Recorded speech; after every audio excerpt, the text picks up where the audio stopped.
हमने previous video में देखा था कि फाइबर्स एनिमल्स में से किस तरह से मिलते हैं, कौन से एनिमल्स में से हमें फाइबर मिलता है। अब देखते हैं पेज नंबर 26 पर फ्रॉम फाइबर टू वूल। अब फाइबर में से वूल कैसे बनाया जाता है, उस पूरी प्रोसेस किस तरह की होती है, उसके बारे में हम आज देखते हैं। For obtaining wool sheep are reared, their hair is cut and processed into wool. Let us learn about this process. मतलब कि जो सीप होते हैं उसके बॉडी पर से हेयर निकालने के बाद उसमें से वूल बनाने की पूरी प्रोसेस होती है, उस प्रोसेस के बारे में हम आज समझेंगे। सबसे पहले है रेयरिंग एंड ब्रीडिंग ऑफ सीप। मतलब कि जो सीप होते हैं उनकी बॉडी पर जो हेयर होते हैं उसको कटिंग करके उसमें से किस तरह से वूल बनाए जाते हैं, और वो जो उनकी बॉडी में से कौन से हेयर है जिसका यूज़ हम ये वूल बनाने के लिए करते हैं। If you travel to the hill in Jammu Kashmir, Himachal प्रदेश,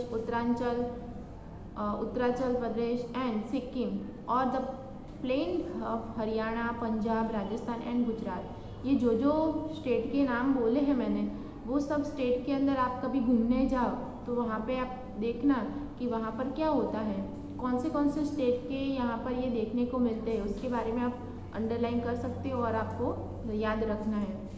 हिमाचल प्रदेश, जम्मू कश्मीर, उत्तरांचल प्रदेश, सिक्किम और प्लेन ऑफ हरियाणा। प्लेन मतलब जहाँ पे प्लेन बहुत सारा जगह है, ऐसी खुली जगह है जहाँ पर ये भेड़ बकरियाँ चराने के लिए शेफर्ड जाता है, तो वो है Haryana, Punjab, Rajasthan, Gujarat. You can see shepherd taking their herd of sheep of grazing. जो सीप होते हैं उनको कहाँ ले जाता है, वो चराने के लिए वो ले जाता है, उसको क्या बोलते हैं, शेफर्ड। जो हम भेड़ बकरियाँ चराने वाला होता है उसको क्या बोलते हैं, शेफर्ड बोला जाता है। आप हिंदी में उसकी कहानी भी सुनी होगी। तो वो खुले मैदान में ये जो गॉट और सीप होती है उनको ले जाता है ग्रेजिंग के लिए। Sheep are herbivore and prefer grass and leaves. Sheep जो होता है वो हार्बीवर है, मतलब कि वो क्या खाता है, प्लांट्स खाता है। प्लांट्स की लीफ होती है या फिर ग्रास होता है वो ज़्यादातर खाता है। Apart from grazing sheep rear also feed them on mixture of pulses, corn, jowar, oil cakes. तो ये सारा भी वो खाता रहता है, जिसको मिक्स करके वो जो उसका शेफर्ड होता है वो उसको देता रहता है। किसका मिक्सचर देता है, तो पल्सीज, ग्रेन, ज्वार, ऑयल केक, ये सब का देता है खाने के लिए, ताकि उनमें से उनको विटामिन और मिनरल्स मिल सके। In winter sheep are kept indoor and fed on leaves, grain and dry fodder. मतलब कि जो विंटर सीजन होती है तब वो क्या करते हैं, जैसे हमें ठंडी लगती है वैसे सीप और गॉट जो भी होता है एनिमल्स उनको भी ठंडी लगती है। तब जब विंटर की सीज़न होती है तब ये शेफर्ड क्या करता है, जो ये सीप होती है उनको बंद का मतलब कि घर के अंदर रखता है, जो उसके लिए बनाया जाता है उसके अंदर वो रखता है ताकि उनको ठंडी से बचा सके। और उनको क्या देता है, सूखे घास होता है सूखा वो देता है, ग्रेन मतलब घास चारा जो सूखा होता है वो देता है खाने के लिए। Sheep are rear in many part of country for wool. Sheep होता है वो हमारे कंट्री के अंदर बहुत जगह पर देखने को मिलता है। यहाँ पर टेबल आपको 3.1 दिया है, सम इंडियन ब्रीड ऑफ सीप। वहाँ पे बहुत सारे अलग अलग जगह का नाम भी है और वहाँ से किस तरह के सीप होते हैं और उसमें से कौन सा वूल मिलता है, किस तरह का वूल मिलता है, उसके बारे में आपको इन्फॉर्मेशन दी हुई है जो हम बाद में पढ़ते हैं। Table 3.1 give the names of beard. मतलब कि उनके बॉडी ऊपर से जो हेयर निकाले जाते हैं वो कैसे होते हैं, किस टाइप के होते हैं, उसके बारे में यहाँ पे इंफॉर्मेशन दी है। Of sheep breed in our country for producing wool. वो किस तरह से प्रोड्यूसिंग करते हैं वूल का। The quality and texture of the fibres obtain from them is also indicate in the table. ये जो टेबल दिया है उसके अंदर सब कुछ इंडिकेट कर दिया है कि किस तरह का वूल है, कौन से सीप हैं और कौन सी जगह पे ज़्यादातर वो देखने को मिलते हैं। Certain breeds of sheep have a thick coat of hair on their body which yield good quality wool in a larger quantities। मतलब कि जो सीप होते हैं उनके जो हेयर होते हैं, मतलब कि वो हेयर को किस तरह से कटिंग करने के बाद अच्छे क्वालिटी के जो वूल होते हैं, अच्छे क्वालिटी के हेयर होते हैं, उसको अलग किया जाता है। और उसको जैसे अच्छे क्वालिटी वाले सीप होते हैं उनको ज़्यादातर अच्छे से देखभाल करते हैं, उनको परचेज़ करते हैं दूसरे स्टेट में से, और फिर उनको देखभाल करके उनको बहुत सारे ऐसे सीप का ग्रो किया जाता है और फिर उसमें से वो हेयर निकालते हैं। As mentioned earlier, these sheep are selectively bred with one parent being a sheep of a good breed। मतलब जो जिसके बॉडी पे अच्छे से ये जो हेयर होते हैं, गुड क्वालिटी वाले हेयर होते हैं, वो सीप को अलग से सिलेक्ट किया जाता है और फिर उनको ग्रो किया जाता है। मतलब उनको खाने पीने में ध्यान देते हैं, उनका फिर रहने के लिए, और फिर ज़्यादातर उनके बच्चे हो और ज़्यादा वो क्वालिटी वाले सीप ज़्यादा हो, ऐसी वो लोग प्रोसेस करते रहते हैं। Once the red sheep have developing a thick growth of hair is saved of for getting wool। जो ऐसे गुड क्वालिटी वाले हेयर देते हैं उन सीप को क्या करते हैं, डेवलपिंग करते हैं, उनका ग्रोथ बढ़ाते हैं, और जब वो उनके बॉडी पर जब वो हेयर होते हैं वो ज़्यादा ग्रो हो जाए उसके बाद उसको क्या कर दिया जाता है, कटिंग कर दिया जाता है और उसमें से वूल बनाते हैं। तो अब देखते हैं कि वो जो हेयर होते हैं उसमें से वूल बनाने की पूरी प्रोसेस क्या है। हमें तो डायरेक्ट स्वेटर मिल जाता है, इसीलिए हमें पता नहीं होता है कि वो कैसे बनाया होता है और किस तरह से प्रोसेस करके बनाया जाता है। अब देखते हैं प्रोसेसिंग फाइबर्स इनटू वूल। हम प्रोसेस देखते हैं वन बाय वन स्टेप के। The wool which is used for knitting sweater और for weaving shawl in the finish product of long process. जो स्वेटर्स और शॉल बनाते हैं वो बहुत ही लॉन्ग प्रोसेस होती है, और वो कौन सी दो, हमने कल ही देखा था कि कौन सी दो तरह की होती है, एक वीविंग और नेटिंग। ये दो तरह के करने के प्रोसेस करने के बाद उनमें से स्वेटर और शॉल बनाया जाता है, जिसको हम कहते हैं ना, इजी लैंग्वेज में बोले तो गूंथन काम करते हैं ना, जो मतलब गूंथते हैं, जो ऊन होता है मतलब कि वूल होता है उसको गूंथना है। वो जो एक स्टिक आती है स्टील की, उसके बाद वो गूंथते हैं तो उसको क्या बोलते हैं, वीविंग कहते हैं। और नीटिंग के मतलब एक स्टेप के ऊपर दो यान होते हैं और दो यान को अरेंज करने के बाद उसमें से क्लॉथ बनाया जाता है। तो उसके बारे में हम स्टेप देखते हैं। स्टेप नंबर 1 है the fleece of the sheep along with a thin layer of skin is removed from its body। जो सीप होते हैं उसके बॉडी के ऊपर जो हेयर होते हैं, फ्लीस होते हैं, उसको क्या किया जाता है, बहुत ही थिक लेयर में होता है, या फिर ऐसा कहा जाए तो उनको बहुत लॉन्ग होने देते हैं।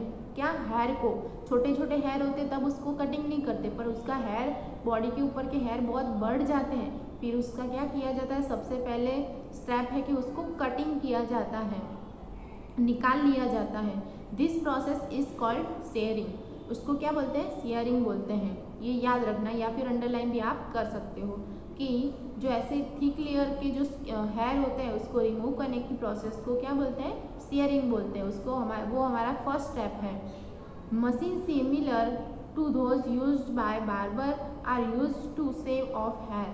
जैसे हमारे जो बॉयज़ होते हैं और जो कहते हैं ना टकला करते हैं, जो बॉयज़ होते हैं उनके ये हेयर निकालने के लिए जो मशीन का यूज़ किया जाता है वही मशीन का यूज़ ऐसा ही होता है जो सीप के ऊपर के बॉडी के हेयर को निकालने के लिए यूज़फुल होता है। Usually hair are removed during the hot weather. This enables it to survive without that protective coat of hair. ऐसा कहा जाता है कि जो उनके हेयर होते हैं ज़्यादातर कौन से सीज़न में कटिंग किया जाता है, ये शॉर्ट क्वेश्चन के अंदर पूछा जा सकता है कि जो सीप होते हैं उनके हेयर कौन से सीज़न में कट किया जाता है या फिर कटिंग किया जाता है, तो हॉट सीज़न में, मतलब समर सीज़न के अंदर, ताकि उनको हेयर को अगर रिमूव कर दिया जाए तो वो अच्छे से ज़िंदा रह सके, वो उसकी बॉडी को प्रोटेक्ट कर सके, क्योंकि ठंडी नहीं होती इसीलिए उसको बॉडी को प्रोटेक्ट करने की ज़रूरत नहीं पड़ती। वो उसको गर्मी के अंदर ज़्यादा गर्मी लगती है, इसीलिए उसको हेयर को क्या किया जाता है, क्योंकि हमें पता है कि जो वो वूल बनता है वो बहुत ही हॉट होता है। हमें ठंडी जब पड़ती है तब ठंडी से प्रोटेक्ट करने के लिए वो स्वेटर पहनते हैं। तो सीप को भी ज़्यादातर ऐसा मानते हैं कि सीप को भी गर्मी लगती होगी अगर गर्मी के अंदर उसके हेयर बड़े हो जाए तो, इसीलिए उसको समर की सीज़न में कटिंग कर दिया जाता है ताकि वो अच्छे से ज़िंदा रह सके, उसको खुली हवा में सांस ले सके या फिर खुली हवा उस बॉडी को मिल सके।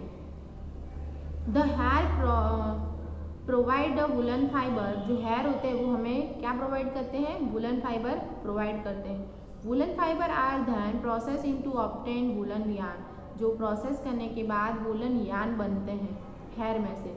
Sharing does not hurt the sheep just as it does not hurt when you get a haircut your father shave his beard. जो सीप होता है उसकी बॉडी पर से जब हेयर निकाल ले तब उसको दर्द होता नहीं है, क्योंकि हमने भी देखा है कि छोटे बच्चे होते हैं उनको जब ये मुंडन करते हैं सब लोग, तो मुंडन करते वक्त इतना दर्द नहीं होता है या फिर उतना हर्ट नहीं होता है।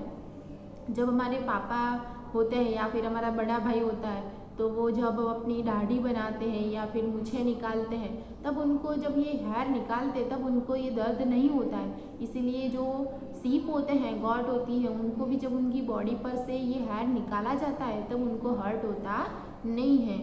डू यू नो वाई, ऐसा क्यों होता है? आपको पता है कि हेयर निकालते हैं तब हमें दर्द क्यों नहीं होता है? उसका मतलब ये है कि the upper most layer of the skin is dead, जो हमारे बॉडी के ऊपर के हेयर हैं वो मतलब कि डेड होते हैं, उसके अंदर जान नहीं होती। जैसे हमारे नाखून होते हैं, हमारी चमड़ी होती है, उसको हम ऐसे चुटकी भरते हैं, चुटकी लगाते हैं तो हमें दर्द होता है, पर जो हेयर होते हैं उसको रिमूव करते हैं मशीन से। अगर आप खींचोगे तो आपको दर्द होगा, पर उसको रिमूव करते हैं मशीन से तो दर्द होता नहीं है, क्योंकि वो डेड होता है। मतलब हमारे बाल होते हैं उसको भी अगर आप बीच में से तोड़ोगे तो आपको दर्द नहीं होगा, पर अंदर जो मूल होते हैं मतलब कि उसके जो रूट होते हैं उसमें से आप खींचोगे तो आपको दर्द होगा। पर मशीन से रिमूव करना है मतलब उसका जो रूट होते हैं उसको तो कुछ हो सकता नहीं है, इसीलिए जो उसके हेयर होते हैं उसको अगर हम कट करते हैं तो हमें दर्द होता नहीं है, क्योंकि वो डेड स्किन होती है।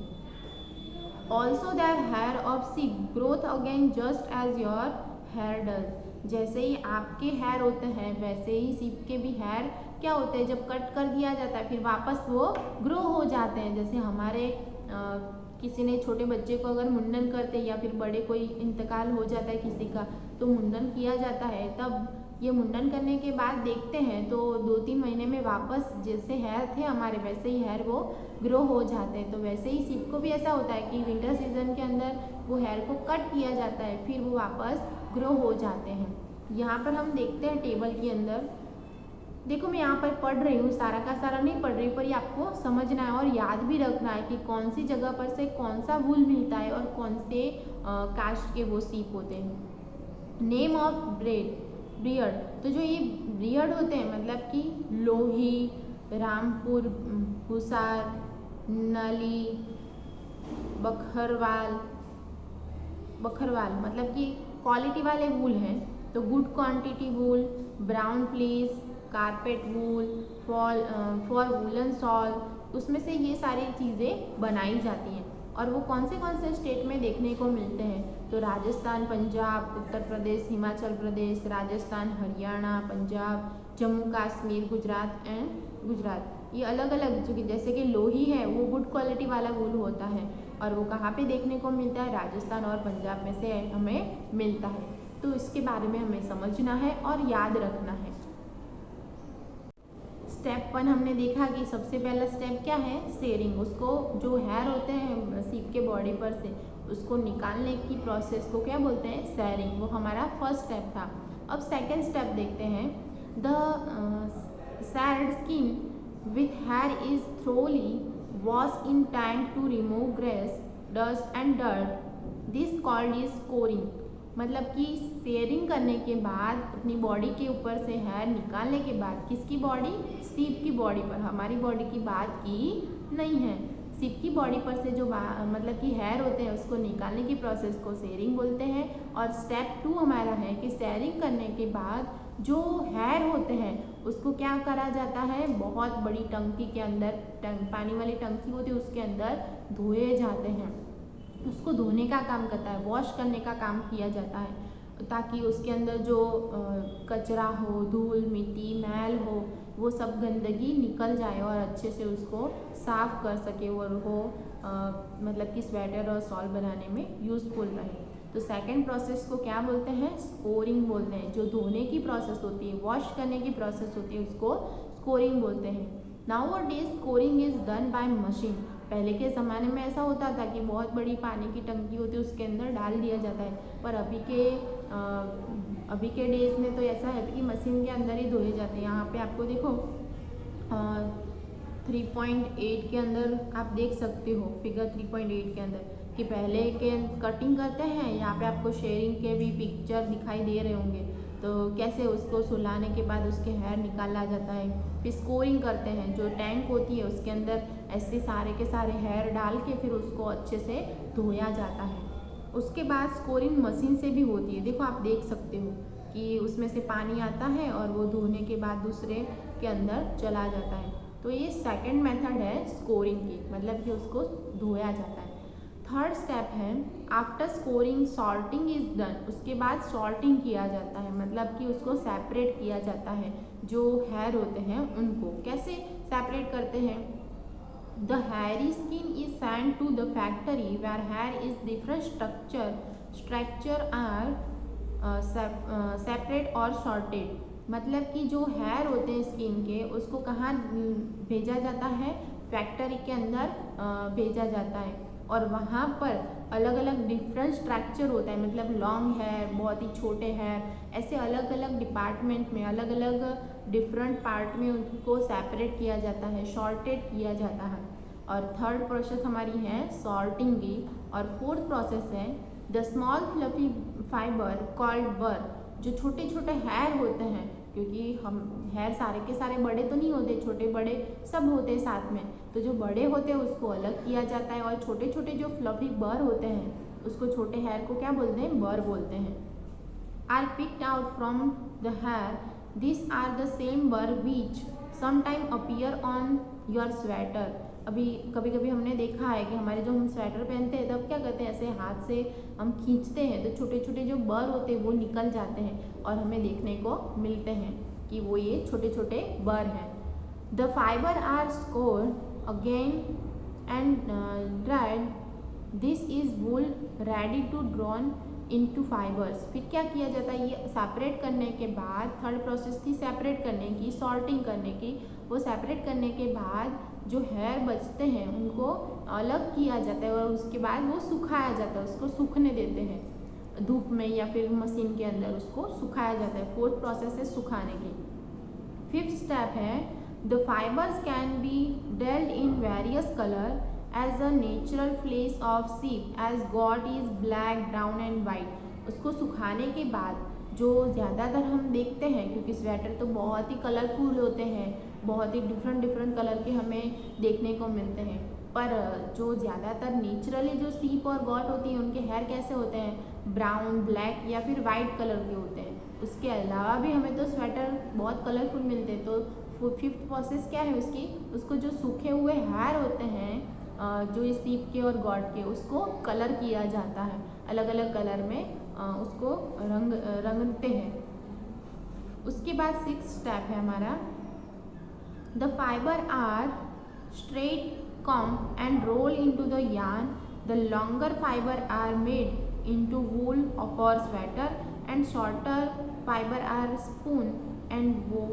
Woven into woollen cloth. क्या किया जाता है सिक्स प्रोसेस के अंदर, सिक्स स्टेप के अंदर, कि जो फाइबर्स निकलते हैं कलर करने के बाद वो फिर क्या किया जाता है, उसको स्ट्रेट रखते हैं, उसको स्ट्रेट किया जाता है, फिर कॉम्ब से उसको कॉम्ब किया जाता है, कॉन्गी होती है जो, उसको कॉम्ब किया जाता है। जैसे हमारे हेयर होते हैं वो हम कॉम्ब करते हैं ना, वैसे ही जो फाइबर होते हैं उसको कॉम्ब किया जाता है ताकि वो एक दूसरे के साथ उलझ ना जाए और सीधे रहे, ताकि हमें स्वेटर और शॉल बनाने में हेल्पफुल रहे। ऐसा यहाँ पे कहा है कि जो लॉन्ग हेयर होते हैं उसको क्या किया जाता है कि उसमें से स्वेटर और शॉल बनाया जाता है। और जो शॉर्टर छोटे छोटे बर होते हैं उसका क्या किया जाता है, वहीं पर ही मतलब गूंथन काम वोवेन करने के बाद वो वुलन को गूंथते हैं। कैसे गूंथते हैं, तो उसके लिए मशीन भी होती है और हाथ से भी करते हैं। तो छोटे छोटे जो वूल है, छोटे छोटे जो बर है, फाइबर्स है,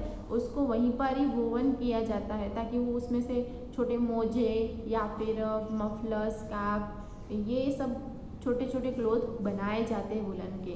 तो यहाँ पर हमने ये पूरा का पूरा प्रोसेस देखा कि फाइबर्स होते हैं उसमें से वूल कैसे बनाए जाते हैं और कैसे स्टेप करने के बाद उसको पूरी प्रोसेस के बाद वूल तैयार होता है। तो देखो यहाँ पे जो 3.8 है उसमें डी पार्ट देख सकते हो आप कि रोलिंग इनटू यान, मतलब कि जब यान बन जाता है, फाइबर्स बन जाता है, तब उसको देखो रोल किया जाता है और रोल करने के बाद फिर उसका यूज़ किया जाता है।